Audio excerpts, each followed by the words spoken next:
Praise the Lord. I greet you very good morning in the precious name of our Lord and Savior Jesus Christ.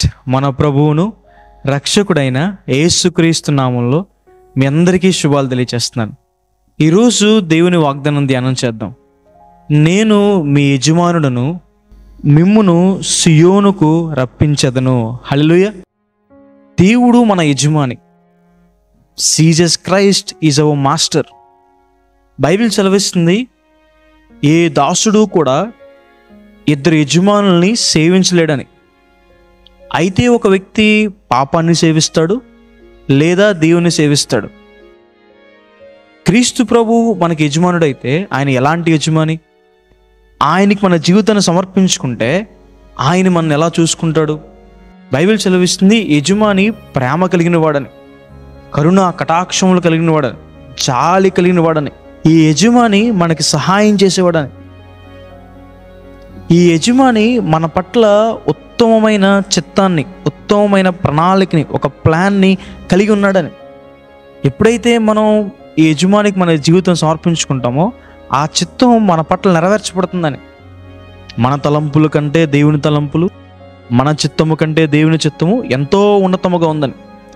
ఎంత ఉన్నతముగా ఉంది ప్రభువా, ఎంత గొప్పది నీ చిత్తం మా చిత్తం కంటే అంటే బైబిల్ సెలవిస్తుంది, భూమి కంటే ఆకాశం ఎంత ఉన్నతముగా ఉందో దేవుని చిత్తము అంత గొప్పగా ఉందని. ఈ యజమానుడు మనల్ని గణపరచడానికి అనేక మందికి ప్రయోజనకరంగా, దీవెనకరంగా మనల్ని వాడుకుంటాడని. లోకం, పాపం మనల్ని అవమానకరమైన పరిస్థితుల్లోకి తీసుకెళ్తే దేవుడు మన ఘనత ఇవ్వడానికి మనల్ని నడిపిస్తాడని. యజమానుడి దగ్గరికి వచ్చి మన జీవితాన్ని సమర్పించుకుంటే చాలు, ఆయన మనల్ని బలంగా వాడుకుంటాడు. ఒక నదీ తీరాన ఒక ఆయన రోజు కూడా 2 కుండల్లో నీళ్లు తీసుకెళ్తూ ఉండేవాడు. ఒక కుండకి ఒక క్రాక్ ఉంది, పగులు ఉంది, దాంట్లోంచి నీళ్లు కారిపోతూ ఉండేవి. ఇంటికి వెళ్ళేసరికి సగం నీళ్లు మాత్రమే ఆ కుండలో ఉండేవి. బాగున్న కుండలో నిండుగా నీళ్లు ఉండేవి. పగిలిపోయిన ఈ కుండ, క్రాక్ ఉన్న ఈ కుండ బాధపడుతూ ఉండేది. నా యజమానుడికి నేను ఉపయోగపడలేకపోతున్నాను, సగం నీళ్ళు మాత్రమే తీసుకురాగలుగుతున్నానని చెప్పి బాధపడుతూ, యజమానుడా నన్ను ఇంకా ఎందుకు నీ దగ్గర ఉంచుకున్నావు? నేను నీకు పనికి రావట్లేదు కదా, నన్ను తీసి ఇంకో కుండను పెట్టుకోవచ్చు కదా అని అడిగింది. అప్పుడు యజమానుడు అన్నాడు, నాకు తెలుసు నీకు పగులు ఉందని, నీకు క్రాక్ ఉందని. అయితే నేను నది నుంచి ఇంటికి వచ్చే దారిలో కొన్ని మొక్కలు నాటాను. నిన్ను నది నుంచి ఇంటికి తీసుకొచ్చేటప్పుడు నిన్ను అటుగా పెట్టడానికి కారణం ఏంటంటే నీ పగుల్లోంచి వచ్చే నీళ్లు ఆ మొక్కల మీద పడతాయని. బాగున్నా కుండా ఇంటికి వచ్చిన తర్వాత దాని నీళ్ళు నేను వాడుకుంటాను, కానీ నీవు మార్గంలోనే నాకు ఉపయోగపడుతున్నావు అన్నాడు ఆ యజమాని. ఈరోజు మీకు ఏ విధమైన బలహీనత అయినా ఉండొచ్చు, దేవుని దగ్గర మీ జీవితాన్ని సమర్పించుకోండి. మీ దగ్గర ఉన్న వనరులు, రిసోర్సెస్ తక్కువ కావచ్చు, కానీ యజమానుడు మిమ్మల్ని గణపరిచే పనిలో వాడుకుంటాడని. హల్లెలూయా. ఈ యజమానుడు మనల్ని నిలబెడతాడని. పాపంలో ఉన్నారా, జిగటగల దొంగ ఊబులోండి మనల్ని తీసుకొచ్చి బండ మీద మన పాదాలు స్థిరపరిచే యజమానైనా. అనారోగ్యంతో బాధపడుతున్నారా, దేవుడు మిమ్మల్ని నిలబెడతాడు. వస్త్రాలో బలహీన పాదాలు కలిగిన వ్యక్తిని నిలబెట్టిన దేవుడు. 18 సంవత్సరాల నుంచి నడుము వంగిపోయిన స్త్రీని నిలబెట్టిన దేవుడు.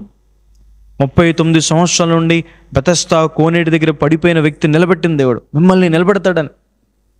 అవమానంతో ఇప్పుడు దాకా కృంగిపోయి ఉన్నారు, దేవుడు మిమ్మల్ని నిలబెడతాడని. యజమానుడు మిమ్మల్ని నిలబెట్టేవాడు.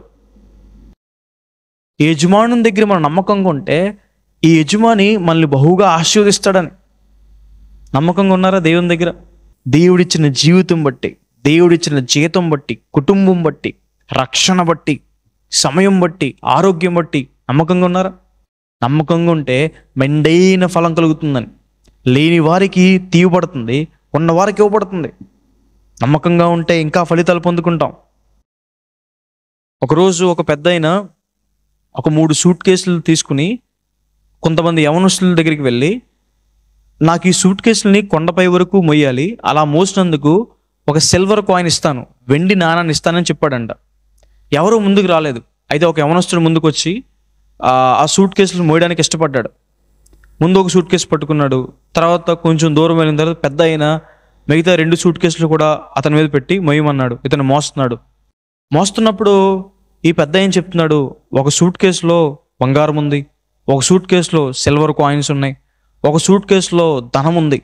అయితే ఇవన్నీ నువ్వు కొండపైకి జాగ్రత్తగా చేరిస్తే, నమ్మకంగా ఉండి చేరిస్తే నేను నీకు ఒక సిల్వర్ కాయిన్ ఇస్తానని చెప్పాడు. ఎప్పుడైతే ఈ సూట్ కేసుల్లో విలువైనవి ఉన్నాయని తెలిసినాయో ఈ యవనస్తుడికి ఆశ కలిగింది. వీటిని పట్టుకుని ఇక్కడి నుంచి పారిపోతే ఎంతో సంపాదించుకోవచ్చు అనే ఆలోచనతో పారిపోయాడు. దూరం పారిపోయిన తర్వాత సూట్ కేసు ఓపెన్ చేసి చూస్తే అన్ని సూట్ కేసులో చిన్న చిన్న రాళ్ళు. ఆ రాళ్ళు మధ్యలో ఒక పేపర్ ఉంది. యవనస్తుడా, నేను ఒక రాజుని, నాకు ఎవరో పిల్లలు లేరు. అయితే నేను నా రాజ్యాన్ని పరిపాలించడానికి ఒక నమ్మకస్తుడైన యవనస్తుని వెతుకుతున్నాను. అతను డబ్బుకు కానీ బంగారానికి కానీ దేనికి లోబడకూడదు, నమ్మకంగా ఉండే వ్యక్తి నాకు కావాలని చెప్పి వెతుకుతున్నాను. కానీ నీవు ఒక వెండి కాయిన్ కోసం, ఒక సిల్వర్ కాయిన్ కోసం నమ్మకాన్ని పోగొట్టేసుకున్నావు, విశేషమైన ఆశీర్వాదాన్ని, సంపదని పోగొట్టేసుకున్నావు. ఈరోజు దేనికోసం దేవుని దగ్గర నమ్మకంగా ఉండలేకపోతున్నారు. దేవుని దగ్గర నమ్మకంగా ఉంటే యజమానుడు మనల్ని ఇంకా ఇంకా ఆశీర్వదించేవాడని. హల్లెలూయా. కాబట్టి ఈ వాగ్దానం విశ్వసించండి. దేవుడు మన యజమానుడు, ఆయన మన మాస్టర్, మన నాయకుడు. ఆయన మనల్ని నిలబెడతాడు, మనల్ని పోషిస్తాడు, మనకి సహాయం చేస్తాడు, తన చిత్తాన్ని మన పట్ల నెరవేరుస్తాడు. నమ్మకంగా ఉంటే గొప్ప దీవెనలు ఇస్తాడు. ప్రార్థన చేసుకుందాం. సర్వశక్తిమంతుడా, జీవంగల దేవేశ, ప్రభువా మీకు వేలాది వేలాది వందనాలేసా. ఈరోజు ఈ వాగ్దానం ద్వారా మాతో మాట్లాడినందుకు దేవా, ప్రభువా మీకు వందనాలు. ప్రియులు ఎంతమంది అయితే ఈ వాగ్దానం వీక్షిస్తున్నారో వారి జీవితంలో మేలు చేయండి. మీ సహాయాన్ని సహకారాన్ని అందించండి. మా యజమానుడు అయినందుకు మీకు వందనాలు. మా కాపురి అయినందుకు దేవా, ప్రభువా మీకు వందనాలు. ప్రభువా యేసే, అనారోగ్యంతో బాధపడుతున్నారు ముట్టండి, స్వస్థపరచండి.